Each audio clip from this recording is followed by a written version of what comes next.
മറക്കണം. പഴയതൊക്കെ ഞാൻ മറക്കണം. എന്തൊക്കെയാണോ ഞാൻ മറക്കേണ്ടത്? എന്റെ ലക്ഷ്മി, ഈ വീടിന്റെ മഹാലക്ഷ്മി. അഞ്ഞൂറാനയും ആനപ്പാറയിൽ അച്ചമ്മയെയും രാമഭദ്രനെയും മായൻകുട്ടിയെയും ഒന്നും മലയാളിക്ക് ഒരിക്കലും മറക്കാനാവില്ല.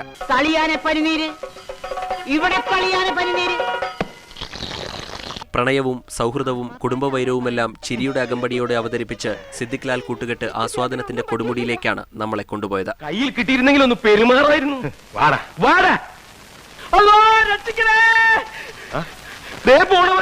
കച്ചവട സിനിമയുടെ എല്ലാ പൊടിക്കൈകളും ചേർത്ത് പുറത്തിറങ്ങിയ ചിത്രം 1991 ഏറ്റവും വലിയ ഹിറ്റായിരുന്നു.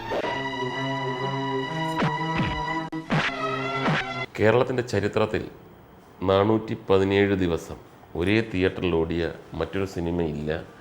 ഇനി അങ്ങനെ ഒരു സിനിമ ഉണ്ടാകാനും വളരെ പ്രയാസമാണ്.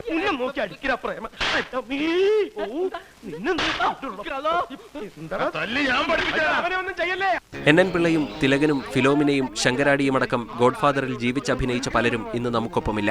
കഥാപാത്രങ്ങളായി അവരിന്നും ജീവിക്കുന്നു.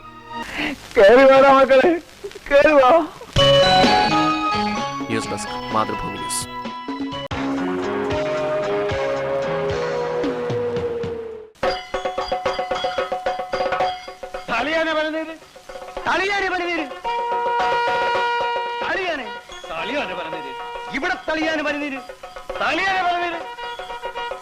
നിങ്ങൾക്ക് ആരന്റെ ആനപ്പാപ്പാനേക്കിത്? അത് കൊണ്ടുവന്ന് ഞാൻ കാണിച്ചു തരാം. തളിയാനെ പനിനീര്, ഇവിടെ തളിയാനെ പനിനീര്, പനിനീര് തളിയാനെ. നർമ്മം, പ്രണയം, കുടുംബബന്ധങ്ങൾ, സംഘട്ടനം, അങ്ങനെ ഒരു വിനോദ ചിത്രത്തിന് വേണ്ട എല്ലാ ചേരുവകളും കൃത്യമായ അളവിൽ ഏറ്റവും മികവോടെ കൂട്ടിച്ചേർക്കപ്പെട്ട ഗോഡ്ഫാദർ തിയേറ്ററുകളെ ജനസാഗരമാക്കി. 400-ലേറെ ദിവസം തിയേറ്ററിലൂടെ ഗോഡ്ഫാദർ സൃഷ്ടിച്ച റെക്കോർഡ് ഇപ്പോഴും തകർക്കപ്പെട്ടിട്ടില്ല. 25 വർഷം മുൻപ് 12 ലക്ഷം മുടക്കിയെടുത്ത സിനിമ വാരിയെടുത്തത് 4.5 കോടിയിലേറെ രൂപയാണ്. നീ പഠിപ്പിക്കടാ. ഗോഡ്ഫാദറിൽ മായൻകുട്ടിയുടെ റോളിനെ കുറിച്ച് പറയുമ്പോൾ തന്നെ ഹിറ്റ്ലറിലെ അപ്പുക്കുട്ടിൽ നിന്നും ഡിഫറെൻ്റ് ആണ്. പക്ഷേ ഇന്നസെൻ്റ് ആണ് ഇയാൾ. എനിക്ക് അഭിനയിക്കാൻ വളരെ എളുപ്പമായിരുന്നു. കാരണം കോളേജ് ഡേയ്സിലൊക്കെ ഞാൻ മാരിവനീസിലെ കോളേജ് യൂണിയൻ ചെയർമാൻ ആയിരിക്കുമ്പോൾ എക്സ്കർഷൻ, ഞാൻ MCOM-നാണ് അവിടെ പഠിച്ചിരുന്നത്. ആ സമയത്ത് BA ഇംഗ്ലീഷുകാരും BA എക്കണോമിക്സുകാരും ഒരു എക്സ്കർഷൻ അറേഞ്ച് ചെയ്തു. അപ്പോൾ അവർക്ക് എന്നെ കൂടെ കൊണ്ടുപോകണം. എനിക്കാണെങ്കിൽ പൈസയൊന്നുമില്ല. അപ്പോൾ ഞാൻ പറഞ്ഞു എൻ്റെ തരാൻ പൈസയൊന്നുമില്ല, വീട്ടിൽ നിന്ന് പൈസ കിട്ടുകയില്ല. അപ്പോൾ എനിക്ക് വേണ്ടി അവരൊരു പിരിവെടുത്തു. ക്യാൻറ്റീൻ്റെ നടയിൽ നിന്ന് ജഗദീഷിനെ എക്സ്കർഷന് കൊണ്ടുപോകാനുള്ള പിരിവ്. അതൊക്കെ പിന്നെ അഭിനയിക്കാൻ ചെന്നപ്പോൾ മേഴ്സി, ഞങ്ങളോടല്പം മേഴ്സി കാണിക്കണം എന്ന് പറഞ്ഞ് പിരിവ് ഒക്കെ എടുക്കുന്ന സീനുണ്ടല്ലോ. അപ്പോൾ അതൊക്കെ കണ്ടപ്പോൾ ഞാൻ സിദ്ദിഖിനോടും ലാലിനോടൊക്കെ പറഞ്ഞു, ഇത് നമ്മുടെ എൻ്റെ ഇതേപോലെ ഒരു എന്താ പറയുക അത്ര വലിയൊരു കുഴപ്പം പിടിച്ച എന്താ പറയുക ഇന്നസെൻ്റാണ്. പക്ഷേ ഇയാൾ ചെന്ന് പ്രശ്നത്തിൽ ചെന്ന് ചാടുന്നുണ്ട്. അങ്ങനെ നമ്മുടെ മാല മടങ്ങി വരികയാണ്. മടങ്ങി വരുന്ന മാലുവിന് നമ്മൾ ഗംഭീരമായ വരവേൽപ്പ് കൊടുക്കാൻ പോവുകയാണ്. അതിനുവേണ്ടി ഉദാരമായി സംഭാവന ചെയ്യുക. വരട്ടെ, ഞങ്ങൾ ഒടിഞ്ഞു പോരട്ടെ. സംഭാവനകൾ കൂമ്പാരമായാൽ പരിപാടി ഗംഭീരമാവും. അവിടെ ഇതുമായിട്ട് ഇവിടെ നിൽക്കുന്ന നിന്റെ ഒക്കെ ജാട കാണാനല്ല, ഷോയ്ക്കല്ലേ ഇവിടെ വെച്ചിരിക്കുന്നത്. മേഴ്സി വരുന്നുണ്ട്. തല്ലുള്ളി രാവിലെ തണ്ടാൻ ഇറങ്ങിയിട്ടുണ്ട്. വെൽക്കം. മേഴ്സി വരുന്നുണ്ട്. മേഴ്സി ഞങ്ങളോട് അല്പം മേഴ്സി കാണിക്കണം. ഇതിനകത്ത് കാര്യമായിട്ട് എന്തെങ്കിലും ഇടണം. മടങ്ങി വരുന്ന മാലുവിന് ഒരു വരവേൽപ്പ് കൊടുക്കാൻ വേണ്ടിയിട്ടാണ്. പ്ലീസ്. ഇല്ല, ഒന്നുമില്ല. കാശില്ലെന്നാണോ മനസ്സില്ലെന്നാണോ? മനസ്സില്ല. മനസ്സ് വേണ്ട, കാശ് മതി. നാണല്ലോ. എന്തിനാ നാണിക്കുന്നത്? ഓശാരത്തിനല്ലോ, നല്ലോണം തെണ്ടിയിട്ടല്ലേ. ഗോഡ്ഫാദർ എന്ന് പറയുന്ന സിനിമ റിലീസ് ചെയ്തിട്ട് 25 വർഷം തികയുകയാണ്. അപ്പോൾ ഞാനൊക്കെ ഒരു 25 വർഷം പിന്നിൽ എന്ന് പറയുമ്പോൾ ആ കാലത്ത് എൻ്റെ രൂപം, അതുപോലെ തന്നെ എൻ്റെ തടി, ഇതൊക്കെ അതിനകത്ത് പെടും. നമ്മൾ ആ കാലഘട്ടത്തിലൊക്കെ അതിനെപ്പറ്റി ആലോചിക്കും. ഇതിൻ്റെ ഷൂട്ടിംഗ് എവിടെയായിരുന്നു, അതിലുണ്ടായിരുന്ന കഥാപാത്രങ്ങൾ. ഞാനൊന്ന് പേര് ചോദിച്ചിന് താൻ എന്തിനാ ഇങ്ങനെ പല്ലടിക്കുന്നേ? പിന്നെയും കടിക്കുന്നു. ഇനി കടിച്ചാ പൊട്ടത്ത വല്ല പേരാണെങ്കിൽ താൻ പറയണ്ട. ആരാണെന്ന് മനസ്സിലാവാത്തോണ്ട് ചോദിച്ചെന്നുള്ളൂ. മനസ്സിലായില്ല അല്ലേ? എന്റെ അച്ഛനെ ചേട്ടന് മനസ്സിലായില്ലല്ലേ? അത് അച്ഛനാണെന്ന് മനസ്സിലായി, താൻ മകനാണെന്ന് മനസ്സിലായി. അതിന് ഇവിടെ ഒന്ന് ബഹളം വയ്ക്കുന്നത് എന്താണെന്ന് മനസ്സിലായില്ല.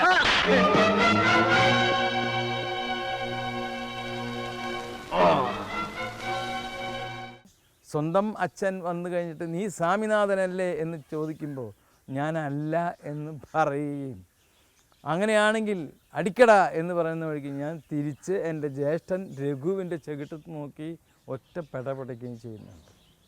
അപ്പോൾ ഈ സിനിമയെ സംബന്ധിച്ചിടത്തോളം അതുപോലെ തന്നെ ഒരു പ്രത്യേക സന്ദർഭത്തിൽ ഭയങ്കരമായിട്ടുള്ള പ്രശ്നങ്ങളും കാര്യങ്ങളൊക്കെ ഉണ്ടായിട്ട് ഓടിക്കൊണ്ടിരിക്കുമ്പോൾ കോളേജ് പിള്ളേരെ, അതായത് ജഗദീഷിനെ ഓടിച്ചുകൊണ്ടിരിക്കുമ്പോൾ ഞാൻ എൻ്റെ ചേട്ടനോട് പറയുകയാണ്, ആരുടെ തിലകൻ ചേട്ടനോട്, ചേട്ടാ കോളേജ് പിള്ളേരെ ഓടിച്ചാൽ കിട്ടില്ല കേട്ടോ. എന്താണ് അതിൻ്റെ ഡയലോഗ്? അതുപോലെ ജഗദീഷിന് ചോദിക്കുന്നുണ്ട്, നീയൊക്കെ എന്തിനാ പഠിക്കണേ? അപ്പോൾ അവൻ പറയും, ഇന്നതിനാ പഠിക്കണേ. ഞാൻ അതല്ല ചോദിച്ചത്, നീ എന്തിനാ പഠിക്കണേന്ന്. അത് ഇനിയും എത്രയോ കാലം കഴിഞ്ഞാലും ആ നേരം പോക്കുകളൊക്കെ അങ്ങനെ തന്നെ നിൽക്കും. ഇപ്പോഴും ഗോഡ് ഫാദർ ഇന്നത്തെ കുട്ടികൾ കാണുമ്പോഴും അവർക്ക് ഓക്കെയാണ്. കാര്യം ജനറേഷൻ ഗ്യാപ്പ് അതൊക്കെ വേറെ കാര്യം. അത് സിദ്ദിഖ് ലാലിൻ്റെ അവരുടെ ഒരു മേന്മയാണ് എന്ന് തന്നെ പറയാം. സത്യമാണല്ലോ നീ പറയുന്നത്?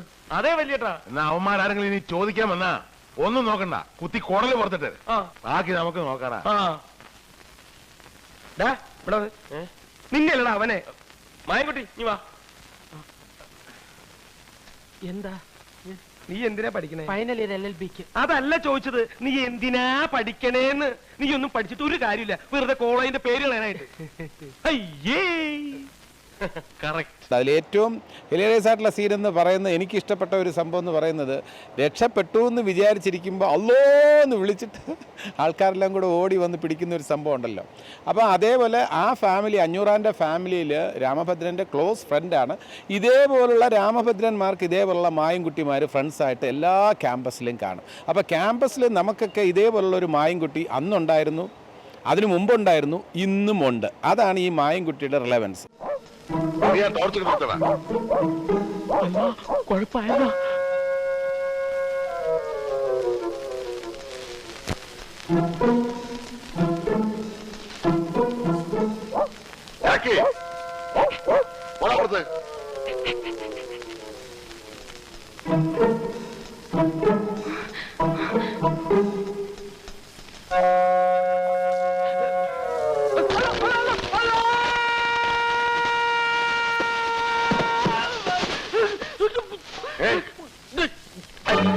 എന്താ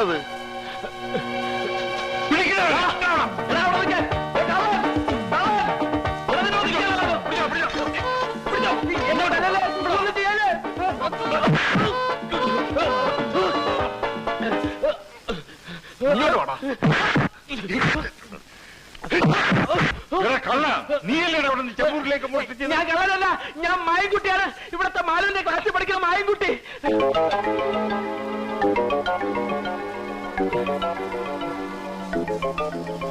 മാലുവിന്റെ കയ്യിൽ നിന്ന് ഞാനൊരു പുസ്തകം മേടിക്കാൻ വന്നാണ്. പുസ്തകം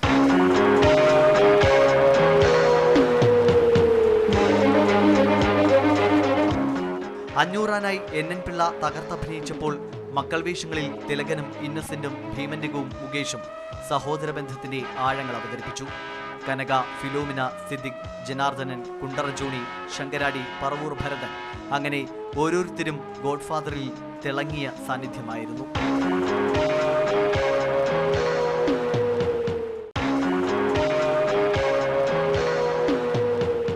ഗോഡ്ഫാദറിൻ്റെ പ്രിവ്യൂ ഷോസ്, അന്ന് ഒരുപാട് പ്രിവ്യൂ ഷോസ് ഉണ്ട്.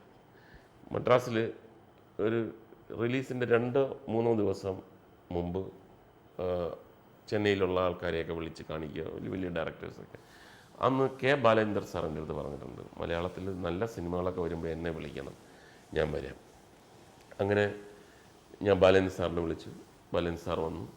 സുഹാസിനി വന്നില്ല, സുഹാസിനിയെ വിളിച്ചു. മണിരത്നം വന്നു.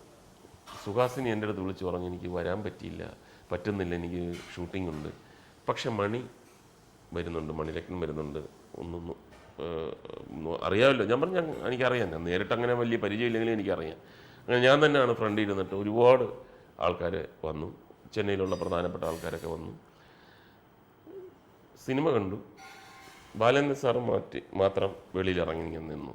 അപ്പം ഞാൻ ചെന്നപ്പോഴത്തേക്ക് അദ്ദേഹം ആദ്യം തന്നെ ചോദിച്ചു, 500 അഭിനയിച്ച ആൾ നാടക നടനാണോ എന്ന് ചോദിച്ചു. ഞാൻ പറഞ്ഞു, അതെ, കണ്ടാൽ അറിയാം, അതാണ് സിദ്ദിഖ് ലാലിൻ്റെ ബുദ്ധി. അപ്പോൾ എനിക്ക് മനസ്സിലായി സിദ്ദിഖ് ലാൽ ഒരാളാണെന്നാണ് അദ്ദേഹം വിചാരിച്ചിരിക്കുന്നത്. ഞാൻ പറഞ്ഞു, സിദ്ദിഖും ലാലും 2 പേരാണ്.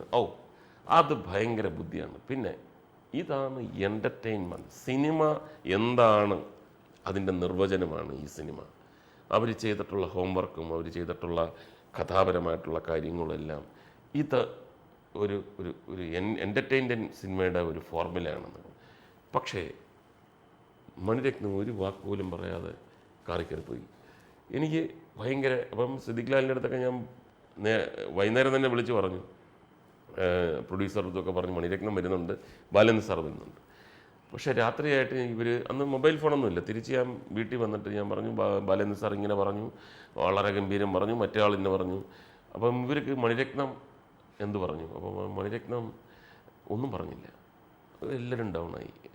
എന്തായിരിക്കും ഇനി അദ്ദേഹം ഈ ഇങ്ങനെയുള്ള ഒരു നവ സിനിമയുടെ ഒരാളാണല്ലോ. അപ്പോൾ അദ്ദേഹത്തിന് പറഞ്ഞില്ല എന്ന് പറഞ്ഞാൽ എന്തെങ്കിലും കുഴപ്പം കാണുമോ, എന്തെങ്കിലും ലാഗ് കാണുമോ, ഇതല്ലേ ഇനി നമ്മൾ ഉദ്ദേശിച്ചതെന്നൊക്കെ പറഞ്ഞിട്ട് ഒരു ചെറിയ ടെൻഷൻ വന്നു.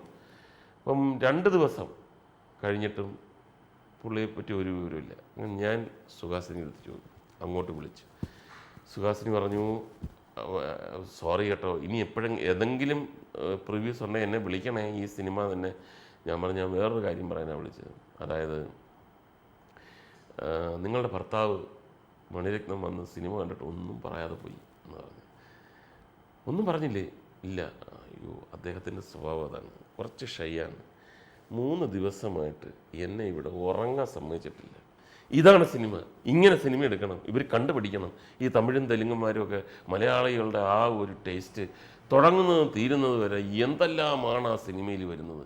ഏതൊക്കെ തരത്തിൽ പാട്ട് വേണോ, ഡാൻസ് വേണോ, ഫൈറ്റ് വേണോ, ഹ്യൂമർ വേണോ, സെൻറ്റിമെൻറ്റ്സ് വേണോ, ഇങ്ങനെ ഒരു ചേരുവെന്ന് പറഞ്ഞിട്ട് ഓരോ പ്രാവശ്യം പറയുമ്പോഴും മണിരത്നത്തിനെ പോലുള്ള ഒരു ആൾ പറയുമ്പോൾ എനിക്ക് ആ സിനിമ കണ്ടോളാൻ വയ്യെന്ന് പറഞ്ഞു. അപ്പോഴാണ് ശരിക്കും പറയുന്നത് നമ്മുടെയൊക്കെ മനസ്സ് ശരിക്കും നേരെയായത്. ഞാൻ അപ്പം തന്നെ വിളിച്ച് STD വിളിച്ചിട്ട് എല്ലായിടത്തും പറഞ്ഞു, ഏറ്റവും കൂടുതൽ എൻജോയ് ചെയ്തിരിക്കുന്നത് മണിരത്നമാണ്, അതുകൊണ്ട് നമ്മൾ ഒന്നും പേടിക്കാനില്ല. അന്നത്തെ ന്യൂ ജനാണ് നമ്മളൊക്കെ. അന്നത്തെ റാംജിറാവു സിനിമയൊക്കെ അന്നത്തെ നിലവിലുള്ള ഒരു എല്ലാ സിനിമാ സമ്പ്രദായങ്ങളിൽ നിന്നും വ്യത്യസ്തമായ ഒരു സിനിമയായിരുന്നു റാംജിറാവു, ഹരിഹരനഗർ, ഗോഡ് ഫാദർ. ഈ സിനിമകളെയൊക്കെ അന്ന് വലിയ ഹിറ്റാക്കിയത് അന്നത്തെ കോളേജ് സ്റ്റുഡൻസാണ്. ഇവരാണ് റിപ്പീറ്റ് ചെയ്ത് കണ്ടാണ് കുടുംബ പ്രേക്ഷകർ പതുക്കെ വരാൻ തുടങ്ങി. കുടുംബ പ്രേക്ഷകർ വരാൻ തുടങ്ങിയത് മുതലാണ് ഈ സിനിമ 405 ദിവസത്തിലേക്ക് എത്തിയത്. അപ്പോൾ പ്രേക്ഷകർ ഇഷ്ടപ്പെടുന്ന സിനിമ അത് ഏത് കാലഘട്ടത്തിൽ വന്നാലും, അത് ഈ കാലഘട്ടത്തിലാണെങ്കിൽ ഏത് കാലഘട്ടത്തിൽ വന്നാലും അത് അവരെ ഏറ്റെടുത്തോളും. സിനിമയിൽ അവർക്ക് കണ്ടെത്താൻ രസകരമായ അല്ലെങ്കിൽ അവരെ സന്തോഷിപ്പിക്കുന്ന ഒരു ഘടകമുണ്ടെങ്കിൽ തീർച്ചയായിട്ടും സിനിമ സക്സസ് ആവും. അതാണ് ഇത് തെളിയിക്കുന്നത്.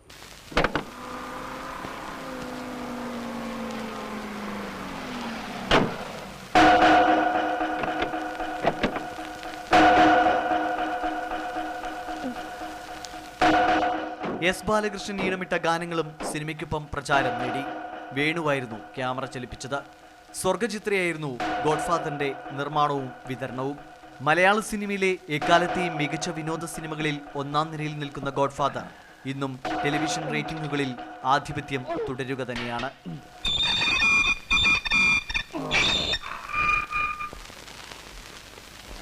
കേറി വാ മക്കളെ, കേറി വാ.